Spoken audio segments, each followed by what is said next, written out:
شروع کوم د الله د لوی نوم نه چې بخونکی او مهربانه دی.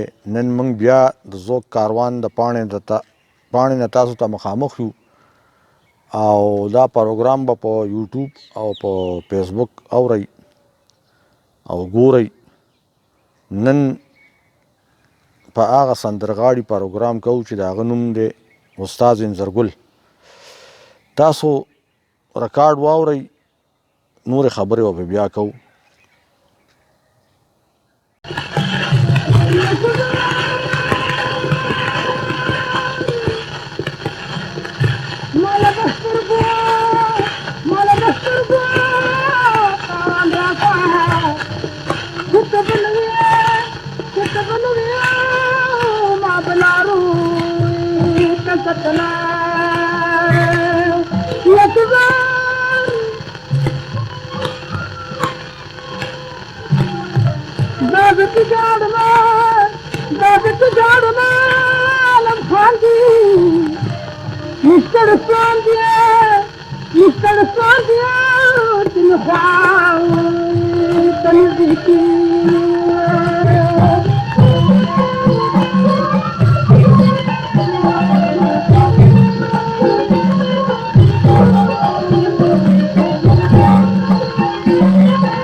ریکارډ واورېده او اوس په د هغه په ژوند یو څو خبرې وکړو. استاد انځرګل په 1898 کې لکه 1898 کې په ماشوخېلو کې پیدا شو او د دی مشران پخوا د تیرانه راغلي وو او په ماشوخېلو کې آباد وو. د ده د پلار نوم و عبدالرحیم. نو د پلار ته به استاد عبدالرحیم وی ځکه چې د ده پلار د ډولکي د غږولو ماهر او په خادو کې په حجرو کې به په خادو کې په ودونو کې ډولکی غږو. د عبدالرحیم 3 زامنو، د مشر زوی نوم یې انځرګلو، ورپسې سحرګلو او دریم امیدګلو. او د سحرګل او امیدګل موسیقۍ سره شوق کو، خو هغه یې دومره چې کوم دی نو د موسیقۍ هغه دغه چې کوم و هغه پن هغه یې کې رانغی او انځرګل استاذ کې هغه پن راغی، هغه پن پکې موجود و، هغه ترې بهر راووت نو خلکو واورېد. ویلی کېږي چې عبدالرحیم خپل زوی انځرګل سره دا صلاح وکړه چې په دغه پېښور کې په یو کلي کې شیردل نومې د باجي یو استاذ و او د پلار په مشوره یې هغه سره کېنو. هغه انځرګل استاذ د هغه نه د باجي هنر زده کړ. بیا به انځرګل، سحرګل او امیدګل درې واړه تلل د حجرو پروګرامونو له په خادو کې ودونو کې او یو شهرت یې ومونده. ویلی کېږي چې استاد انځرګل واده هم په دغه ماشوخېلو کې کړی و. یو زوی یې و، یوې لور وه او هغه زوی له یې واده کړی و، خو هغه د بده مرغه د زیړي په رنځ اخته شو او هغه چې کوم دی نو په ځوانۍ کې مړ شو، څه بچي مچي پاتې نه شو او ده به هم مجلس کو، باجۍ زده کړې وه. زما په خیال د انځرګل د دغه زوی نوم فقیر حسین و. وایي چې کله په هندوستان کې د باجو هغه سیسټم شروع شو او استاد انځرګل یو ککوړی ډک که په هغې کې هغه ټاپې وکړې، ستاینه چې ورته موږ وایو، نو هغه ډېرو خلکو خوښ کړ او د هغه شهرت نور هم مخکې شه د استاد انځرګل. خلک به بیا ماشوخېلو ته ډلې راتلل، وی به چې استاد انځرګل زما غزل ووایي، چا به وایي چې زما نیمکۍ ووایي، چا به وایي چې زما رباعي، داسې چاربیته.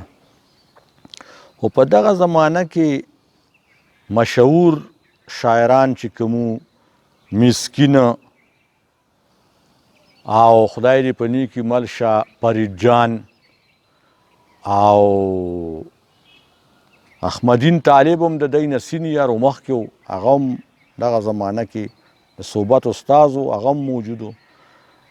او استاد انځرګل د دې تقریبا د ډېرو کلامونه ویلي دي او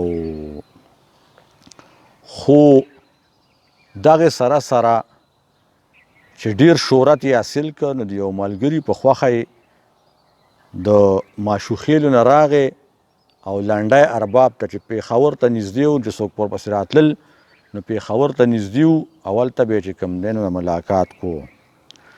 ویلی کېږي چې د استاد انځرګل حجره وه، په هغې کې یو غټه زانګو لګېدلې وه، هغې کې به هغه جوټې هم خوړې. دا خبره یو دبله نواز کړې ده چې د هغه نوم و تاڼېدار استاد دوکړه بې غږوله. هغه وایي چې استاد انځرګل به په هغه زانګو کې ناست و، هغه جوټې به یې خوړې او د یو شاعر غزل سندره به یې زده کوله او هغه په هغې کې به مشغولېده په هغه زانګو کې. او دغسې بیا پېښور ته نږدې و نو ډېره زمانې په دغه ځای کې مجلسونه کړي دي. د سوات والي صاحب له به ته، د دیر نواب له به ته، اولته افغانستان ته هم ته، د پېښور په ریډیو پاکستان چې کوم ورته وایو په دې کې هم ډېر ریکارډونه نیغ په نیغه کړي دي پروګرامونه. خو هغه زمانه وه چې د ټیپینګ لکه د اواز د ایسارېدو څه بندوبست په ریډیو پاکستان کې نه و، نو هغه نیغ په نیغه و، موږ چې ورته لکه انګریزی کې لایو وو، نو هغه خوندي شوي نه دي په هغه دغه کې.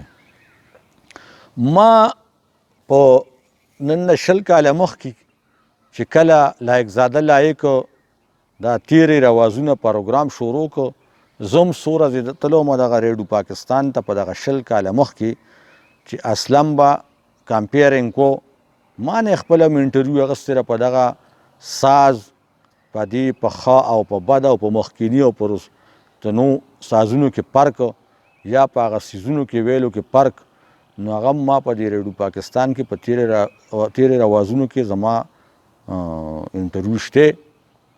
نو موږ به لایق زاده صاحب سره خبرې کولې، دغه اسلم هغه مال ځوان اوس خو لږ دغه شوی دی، اوس خو موږ نه پیژني، خیر لکه ما نه پیژني، او بیا چې کتاب چاپ کو نو هم زموږ نوم یې پکې نه دی اخیستی چې دا څوک دی. نو و متل کوي پښتو کې چې ځوان هم نو د جونو جان هم، چې زوړ شم نو د جونو د پیغور شم. نو هغه چې کوم دی نو بیا هغه زه نه پیژندم، دلته په دغه کې پروګرام کړی په دې تاج محل کې صوابای کې هوټل دی، نو ما ورته زه دې وپېژندم، وایي نه خیال کې مې نه راځي. نو ځینې خلکو سره لیسنس د دې څیزونو او ځینې سره ني. موږ په دې پروګرام کې واو، زه دا وایم که ادیب دی که شاعر دی که پویه دی که ناپویه دی، نو زه چې کوم د پښتو اصناف وامه نو په هغې کې د په ما څوک سوال وکړي دغه نمبر مې هم ورکړی دی 0315 94 65 229، دا زما د ټلیفون نمبر دی. په دې باندې چې کوم دی نو ما ته به یو سړی کال کوي او ما نه به تپوس کوي چې دا نیمکی څنګه یي، بګتی څنګه یي، چاربیته څنګه یي، د چاربیتې څومره قسمونه دي، چاربیتې ته ولې چاربیته وایي، ټپه څنګه یي، دا به ټول ما نه تپوس کوي، په متل به کوي، په هړ به کوي، داسې به زه دا تپوسونه به ما نه یو سړی کوي. نو د خدای په حکم ما ته به بیا هله ځان را رسوي. زه ګوره د چا په څیز باندې چې کوم دی نه چې کوم دی نو د هغه وام کسر وام او نه د چا طرز کوم، خو دا خو ما ته به هم چا ویلي، دا د زړې زمانې ما ته خپل پلار هم ویلي دي چې لکه داسې یو زمانه وه، د هغوی ته به پلار ویلي، داسې موږ د خپل چم کې د مشران نه تپوسونه کړي دي، د چا دا مور په ګېډه کې څوک نه زده کوي. خبره مې هغه نه کوله، هغه عینه واپس راځم. خو دا یو خبره به دې باندې چا یو کمنټ ورکړی نو هغه کمنټ صرف ورکړی نو ما د هغې جواب ورکړ. استاد انځرګل له راځو، استاد انځرګل چې کوم دی نو یو میلمه دوست سړی و، وایي چې په هغه زمانه کې 2 ټانګې وي هغه به هم چلېدې او یو میخه یا غوا به یې ساتل، د هغې پی غوړي هر میلمه ده هر دغه له چې کوم دی نو خپل پښتونولي به یې پرې کوله. دی د خپل قد یو وړوکی نری سپکدستې سکڼی غوندې سړی و، د مشرانو د خولې خبره ده، زیدې ته به هم راته دلته به راته، صوبت هم دلته راغلی دی، انځرګل هم راغلی دی، خانزاده هم راغلی دی، دا زمونږ د دا زیده چې صوابی دا مرکز و دلته به ډېر راتلل، ته زمونږ به دې کلي کې غټ غټ خانان دوی څخه به راتلل. استاد نورالدین اخون هم زیدې ته راغلی دی چې چاربیته کې وایي سخي نه روپۍ اخلم کمې نه اخلم د سیره، زم شپې نه کوم نورې، تا بیا په سرو لبانو دندا سمه خلې ډېره لیلا د خیاله خورې. دا مونږ پوره تحقیق کړی دی، ما په یو څیز نه، ما په شاعرانو کړی دی، ما په متل کړی دی، ما په هړ کړی دی، ما چې څومره وس ما په هغه څیز باندې خپل ارمان ترې جوړی دی. زه د چا دا نه وم چې زه دا یم زه هغه یم. استاد انځرګل په 1965 کې د سینې کوتسایي چې ورته وایي په دغه مرض وفات شوی دی او په دغه لنډی ارباب کې ښخ دی. خدای دې وبخي. راتلونکی پروګرام به موږ په داسې یو سینګر کوو چې د هغه نوم دی خانزاده. خانزاده باندې به خبرې کوو که خیري. او د زیږون کال چې دی دا خلکو په توک ویلی دی او د مرګ کال چې دی بیا دا سړی معروف شي لکه څنګه چې اقبال دی، څنګه زمونږ جناح صاحب دی، داسې نور شاعران دي داسې. نو هغه زیږون یې وله راغستی کم کوز دی ځکه چې د هغې غالبا مونږ وو او بیا د مرګ د هغې ځکه کېږي چې هغه بیا د خلکو کې معروف شي نو هغه څیز معلومي خلکو ته چې دا یو داسې یو ترقي پسند سړی دی. او زه بخښنه غواړم یو څو خبرې مې وکړې او راتلونکي پروګرام به که خیري په دغه کوو په استاد خانزاده کوو او اوس په د انځرګل استاد یو ککوړی واورئ تاسو انځرګل د ماسټر مظفر استاد و والسلام.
Yardım